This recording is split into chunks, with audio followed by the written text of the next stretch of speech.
নিজের জীবনের মায়া ভুলে যাও, আর যদি নিজের জীবন চাও মুহাম্মাদের মায়া মন থেকে বলে তুলে নাও। বলো তুমি কি চাও? তিনি বললেন, আমার জীবনের মায়া আমি চাই না, আমার জীবন থাকতে আমি রাসূল চাই। যদি প্রয়োজনে মরতে হয় মরতে পারি, তবে রাসূল নিয়ে মরতে চাই। সুবহানাল্লাহ বলবেন না? সুবহানাল্লাহ। যখন বললেন কাফেররা তেলে বেগুনে জ্বলে উঠে। আরেকজন বলে, শোনো, পাত্রে তৈল দাও, আগুন প্রজ্বলিত করো, দাও দাও করা আগুনের ওই তৈলে তাকে বিরাম করো। আগুন প্রজ্বলিত করা হলো, তৈল ঢালা হলো, বলা হলো এক্ষুনি তোমাকে তৈলের মধ্যে বিরাম করব। শেষবারের মতো তোমার কোনো কিছু চাওয়ার থাকলে তুমি বলো, কি চাও? মরার আগে বাবা মা স্ত্রী পুত্র আত্মীয় স্বজন কাউকে দেখতে চাও কিনা বলতে পারো, কি চাও? এইবার খাব্বাব জানা দেন, রে কাফেররা, এই পৃথিবীতে মরার আগে আমি আর কাউকে চাই না, আমার বাবাকে আমি চাই না, মাকে আমি চাই না, সন্তানাদি কাউকে আমি দেখতে চাই না। রে কাফিররা, দেখাও যদি সুযোগ করে দাও, মরার আগে কামলিওয়ালা নবীকে আমি একটা নজরে দেখতে চাই। কাকে দেখতে চাই? আওয়াজ দিয়ে বলুন। এইবার কাফেররা বলে,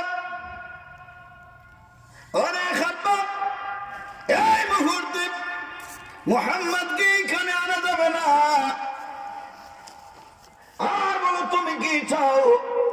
এইবার তিনি বললেন, ও কাফিরেরা, তোমরা যদি আমাকে সুযোগ দাও, রাসূলকে যদি দেখার সুযোগ করে না দাও, তাইলে রাসূলুল্লাহর শেখানো নামাজ, এই নামাজটুকু পড়ে শেষবারের মতো আমার আল্লাহকে আমি সিজদা দিয়ে মরতে চাই।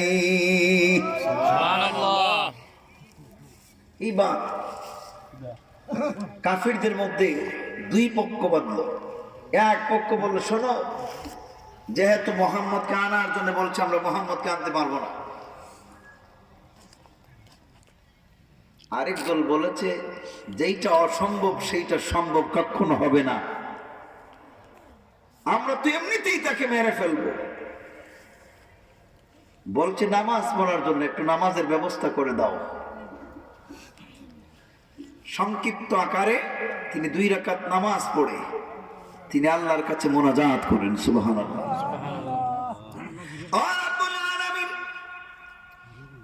আল্লাহ গো, আগুন দেখে আমি ভয় পাই না। ও রাব্বুল আলামিন, এই মুহূর্তে যদি কাফিরদের আগুনের মধ্যে যদি আমার মরণ লিখে রাখো, আমি মরতে রাজি আছি, তথাপি আল্লাহ আপনি আমাকে ধৈর্য ধরার তৌফিক দাও, যাতে করে নবীজির কালমা নিয়ে ঈমান নিয়ে যেন আমি কবরে যেতে পারি। সুবহানাল্লাহ। এইবার কাফেররা হযরত খাব্বাবকে ধরে নিয়ে আসলো। খাব্বাব, এই মুহূর্তে তোমাকে আগুনের মধ্যে নিক্ষেপ করা হবে। এইবার যখন খাব্বাব আগুনের মধ্যে পড়বেন, আগুন দেখে খাব্বাব মুচকি হাসেন। সুবহানাল্লাহ। কি হাসেন? আরো জোরে বলুন। কাফিররা অবাক হয়ে যায়, রে খাব্বাব, তোমার কি জীবনের মায়া নাই? আগুন দেখে তুমি এবার কান্নাকাটি করার কথা। ওরে খাব্বাব, মুচকি হাসো, কারণটা কি ব্যাপার বুঝলাম না। এইবার যদি আগুন দেখে কিসের জন্য তুমি এইবার মুচকি হাসো, রহস্য কি আমাদের কাছে বলো। এইবার খাব্বাব বলেন, কাফিররা রে, আমার চোখ তোমাদের চোখের কাছে নিয়ে বসাও, আর দেখো আমি কিসের জন্য কান্না মুচকি হাসি তোমরা জানো না। এই রহস্য যদি উদ্ঘাটন করতে পারতে অবশ্যই নবীর কালেমা পড়ে সবাই মুসলমান হয়ে যেতে। এইবার কাফিররা বলে, হ্যাঁ খাব্বাব, বিষয়টা সুন্দর করে বলে দাও। এইবার খাব্বাব তিনি বললেন, আমার কানের মধ্যে আমি শুনি মদিনার কামলিওয়ালা রাসূল আমাকে ডাক দিয়ে বলেন, আরে খাব্বাব, চিন্তা করিস না রে খাব্বাব, জীবনকে আগুনের মধ্যে যেই রকম সাজানোর জন্য প্রস্তুতি নিচ্ছিস, ওরে খাব্বাব, জীবনের মায়া ভুলে এই মুহূর্তে আগুনের মধ্যে জীবন এরকম প্রস্তুত করে নিয়েছে খাব্বাব, চিন্তা করিস না রে, সামনের দিকে তাকা রে, আল্লাহ রাব্বুল আলামিন তোর জীবনের বিনিময়ে একটি দুইটি নয়, আল্লাহর জান্নাত 8টি জান্নাত তোর জন্য প্রস্তুত করে রেখেছে।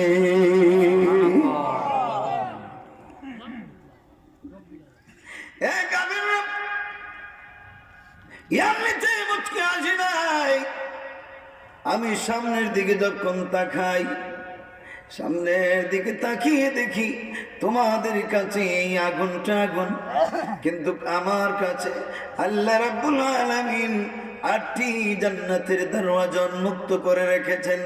আর এত সুন্দর দৃশ্য দেখে আমি মুচকি আসি, আর এই কানের মধ্যে সব দরওয়াজায় আল্লাহ জান্নাতি হুরেরা আমার অপেক্ষায় আছেন, আর তারা স্বাগতম মারহাবা আমার জন্য তারা জানাচ্ছে।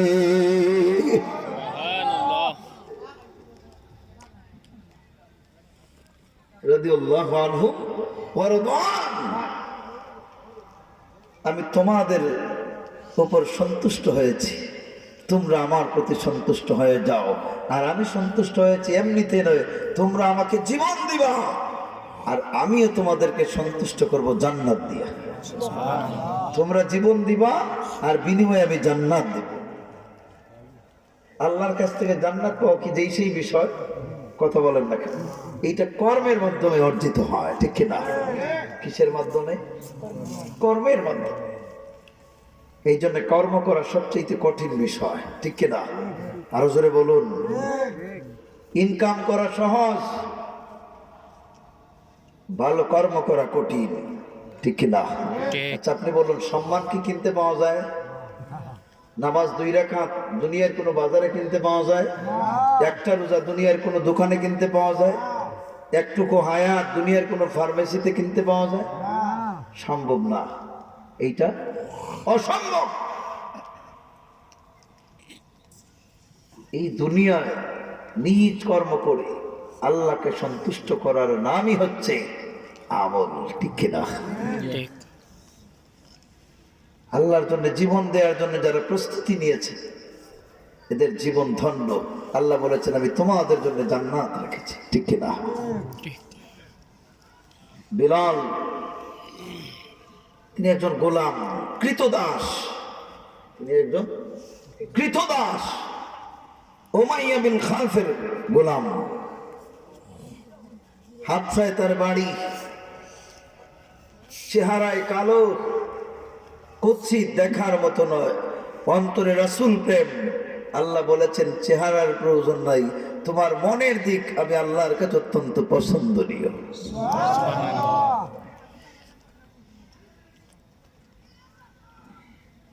কাজ করেন। আগেকার মানুষ টাকা দিয়ে কিনা হতো। উমাইয়া বিন খালফ বেলালকে কিনেছিল কাজকর্ম করাত।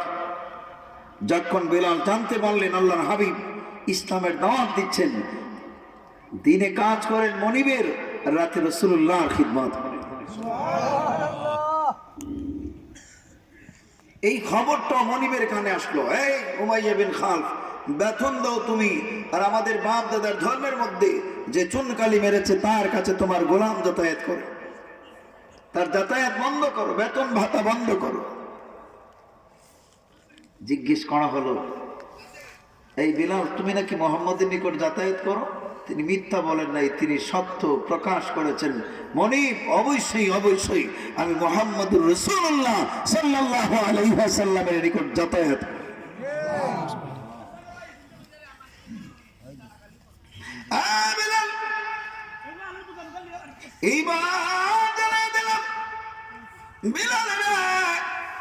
যতদিন তুমি আমার ঘরে থাকবা, ওরে বিলাল, আমি তোমাকে এই মুহূর্তে জানায়া দেই, মুহাম্মাদের নিকট যাতায়াত বন্ধ করতে হবে। আর না হয় দুনিয়ার বেতন ভাতা বন্ধ করে দিব, সুযোগ সুবিধা বঞ্চিত করে দিব। এইবার হযরত বিলাল জানায়া দেন, ও মনিব, আমার ব্যাপারে বুঝি না, আপনি যদি বেতন ভাতা বন্ধ করে দেন আমার আপত্তি নাই, দুনিয়ার সুযোগ সুবিধার থেকে আমাকে বঞ্চিত করেন আমার অসুবিধা নাই, সব থেকে যদি আপনি বঞ্চিত করেন আমিও বঞ্চিত হতে চাই। তবে এইবার স্পষ্ট ভাষায় আমি জানাইয়া দিতে চাই, দুনিয়ার সবকিছু থেকে আমি বঞ্চিত হতে রাজি আছি, আল্লাহর হাবিবের দরবার চাইতে আমি রাজি নই।